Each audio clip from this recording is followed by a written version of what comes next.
Con nosotros el querido Alejandro Olmos Gaona, titular de el Observatorio de la Deuda Externa Argentina, y ya una personalidad internacional porque él ha intervenido en la defensa de la condena a la deuda externa de Ecuador cuando su presidente era Rafael Correa, logrando éxitos impresionantes a partir de su concepto de estafa organizada contra los estados nacionales de esos créditos y particularmente del Fondo Monetario Internacional que se organizan para otros fines que no son exactamente los que aparecen.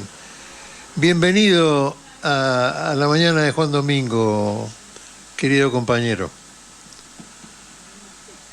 Estás muteado, Alejandro. A ver, abrí el micrófono. Gracias, Martín, por la invitación. Ahí está. No, una alegría escucharte, Alejandro. Como si fuera poco, ¿no? Haber sido hijo de Alejandro Olmos, el que le ganó y logró que se declarara inconstitucional y además un fraude la deuda externa que consiguió la dictadura del proceso, ¿no? Contra los intereses de Argentina.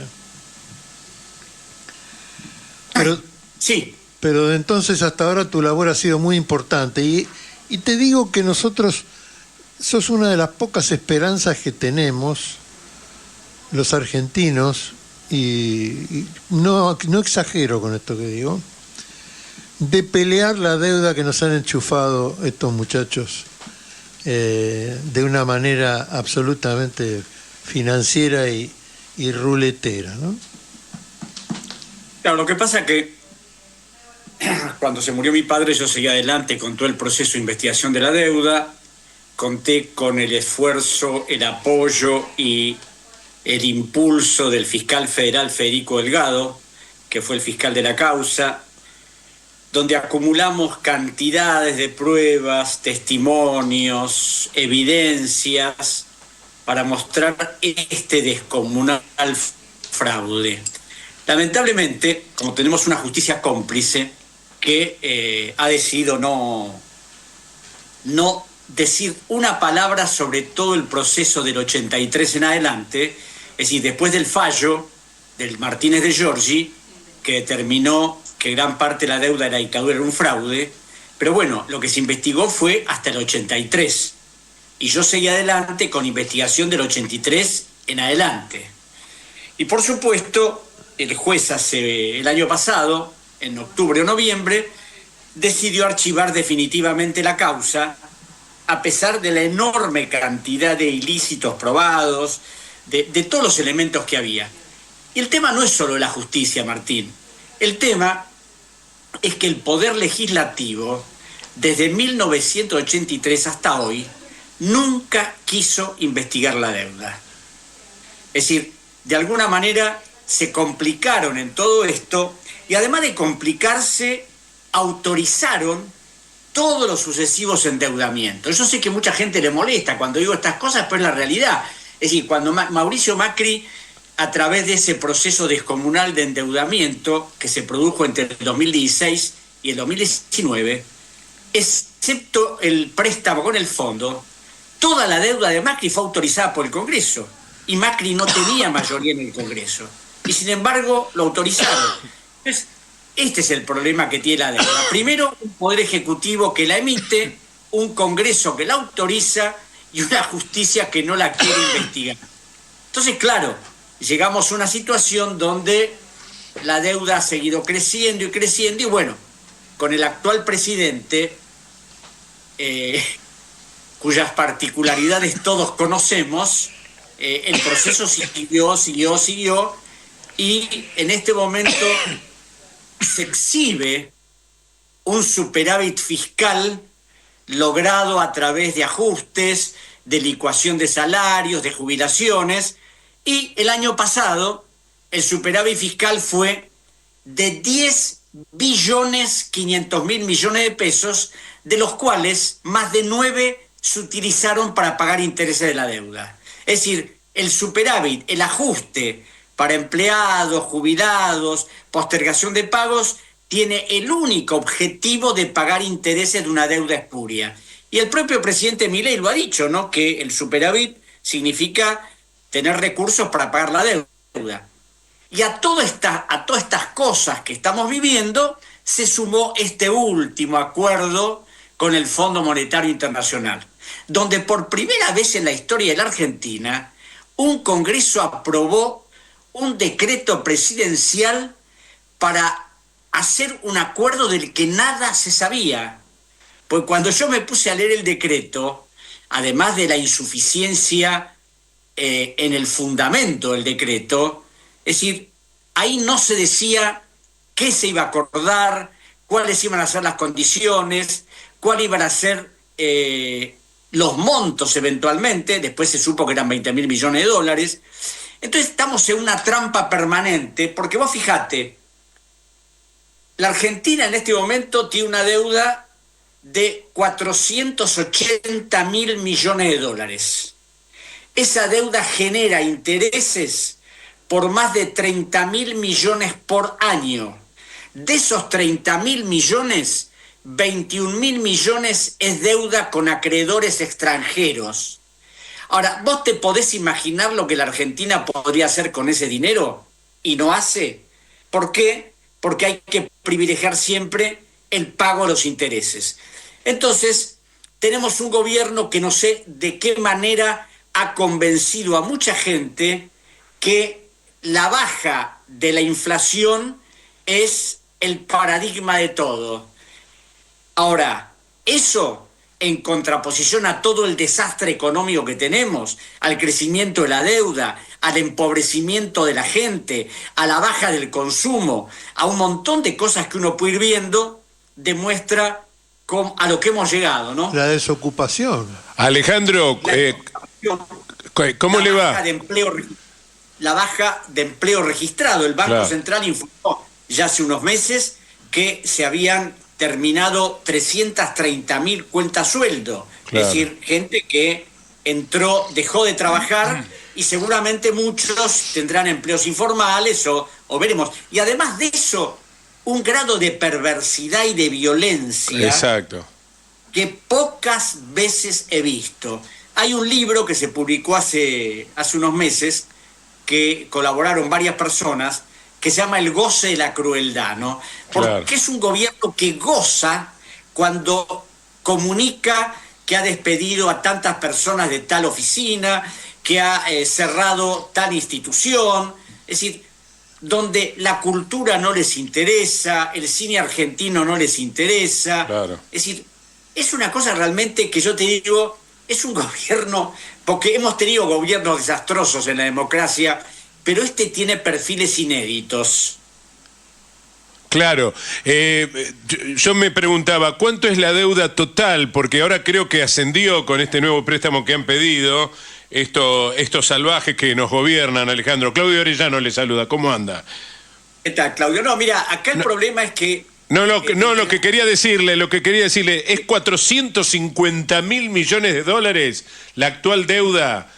No, la actual deuda, de acuerdo al último informe del Ministerio de Economía, son 470.000 millones más 12.000 millones de cupones atados al PBI, lo que hacen un total de 484.000 millones de dólares. Ajá. Ahora, el gobierno, cuando habla del préstamo del fondo, dice que el préstamo del fondo no es nueva deuda. ¿Por qué? Porque con la plata del fondo se cancela deuda que tiene el Tesoro con el Banco Central, claro, por lo cual el efecto es neutro. Eso, desde la apariencia, es así. Es decir, con una deuda se cancela otra. Lo que el gobierno no dice es que el Banco Central, la deuda que tiene el Tesoro con el Banco Central al Tesoro no le exige ni ajustes, ni condicionamientos, Claro. ni ningún tipo de medida restrictiva, mientras que el Fondo Monetario impone condiciones, ajustes. Ahora quieren privatizar el Banco de la Nación, seguramente el ajuste del Estado va a recaer para que organismos del Estado vuelvan a ser reducidos, porque acá se está no solo reduciendo determinadas instituciones, sino que además todo lo que tiene que ver con la tecnología, con la investigación, eso también está totalmente dejado de lado. Claro, claro. El problema para mí también, digo, más allá de lo perverso que es este gobierno, abusador, violento y todo lo que ya sabemos, es que el gobierno de Alberto Fernández de alguna manera también legitimó la deuda contraída por Mauricio Macri, Alejandro, ¿eh? Sí, claro. Acá el problema es que desde 1983, cuando vino la democracia, ningún gobierno quiso cuestionar la deuda. Por una razón o por otra, todos la aceptaron, la refinanciaron, la pagaron, en algunos casos disminuyó durante la gestión del doctor Kirchner, pero nadie se atrevió a cuestionarla, absolutamente nadie. Y una de las cosas que a mí me llama poderosamente la atención, por eso a veces es muy difícil hablar de la deuda en los programas de consumo masivo, porque cuando me han invitado y yo empiezo a hablar de esto, inmediatamente tratan de, bueno, ya se terminó. Es que una de las particularidades de la deuda de la dictadura fue que casi la mitad era deuda de empresas privadas. Claro. ¿Cuáles eran esas empresas?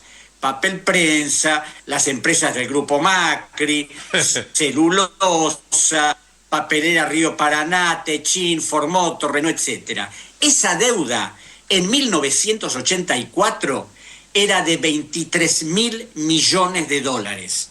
A cifras de hoy que hemos pagado los argentinos de deuda de empresarios son 160.000 millones de dólares. O sea, casi un 160.000. enriquecimiento ilícito. Bueno, y a esto tengo que sumar algo que yo soy el único que lo digo, quizás porque soy las pocas personas que lo conocen, sino porque en el año 1992 el doctor Roque Fernández, que era presidente del Banco Central, dijo que en la Argentina entre el 80 y el 90 había perdido el Banco Central 64.000 millones de dólares. Y Menem emitió un decreto, 1912, creando una comisión investigadora para ver si era cierto.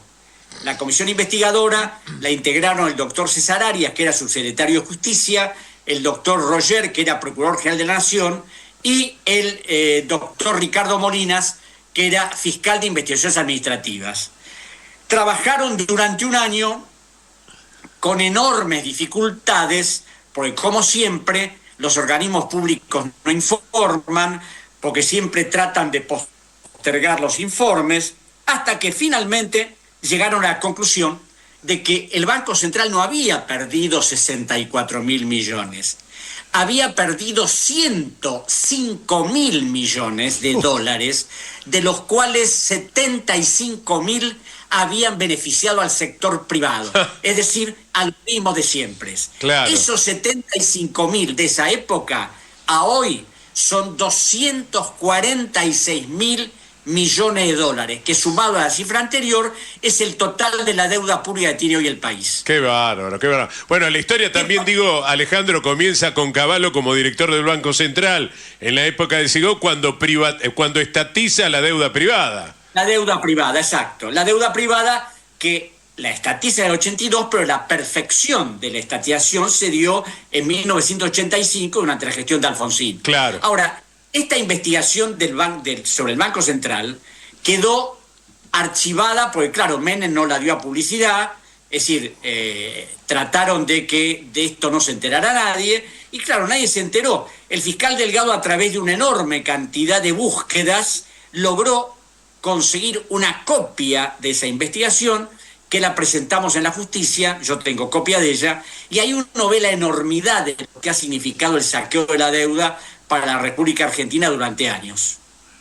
Ahora, ¿cuál es el leitmotiv del sometimiento delictual de esa organización de deuda a favor de las empresas famosas de Argentina, ¿no? Digo famosa para no decir otra cosa. Claro, lo que pasa, Martín, que acá hay complicidades, acá hay negocios en el que participan funcionarios públicos, porque claro, cuando se habla de estos procesos y ve que han intervenido personajes que conocemos de sobra, uno dice, es decir, ¿qué? ¿Lo hicieron convencido de que estaban beneficiando a la nación? ¿O acá hubo algún interés particular en participar en todo este tipo de cosas? Y lamentablemente, yo creo que acá ha habido una concertación de complicidades entre funcionarios, entre empresarios, que se han visto beneficiados con todas estas operaciones y que además les interesa que sus negocios sigan funcionando. Porque yo lo tengo muy claro, Milei es una especie de mascarón de proa de los que están atrás de él, que es lo que se ven beneficiados con sus políticas. Y además ahora el Fondo Monetario, que es un factor fundamental en todo este proceso, colabora para que todo eso vaya adelante, con una cosa insólita, que es la primera vez también que el Fondo Monetario, a través de su directora gerente, dice que hay que seguir votando a las mismas autoridades que fueron elegidas hace 2 años. Es increíble que después trató de desdecirse o de justificar lo que había dicho, ¿no? Como si la única alternativa de la nación sería seguir con estas políticas demenciales. Alejandro, hasta acá creo que los demás pueden entender. Yo quiero que sepas toda la importancia que tiene para nosotros tu tarea, lo valioso que es tu punto de vista y tu experiencia, y creo que sos uno de los patriotas que necesitamos tener siempre cerca y apoyar y difundir, porque esta es una tarea muy difícil de llevar adelante, dado la cantidad de intereses monstruos, ilícitos y perversos que operan sobre la vida de la ciudadanía argentina. Así que te agradecemos mucho esta entrevista y toda tu gentileza y tu militancia, porque tu tarea profesional tiene un gran rasgo y sesgo de militancia patriótica a favor de nuestro pueblo y de nuestra patria. Muchas gracias a vos, Martín, por haberme invitado a charlar sobre esto. Un abrazo grande. Un abrazo, Alejandro. Fuerte abrazo. Un abrazo, hasta luego. Chao, chao.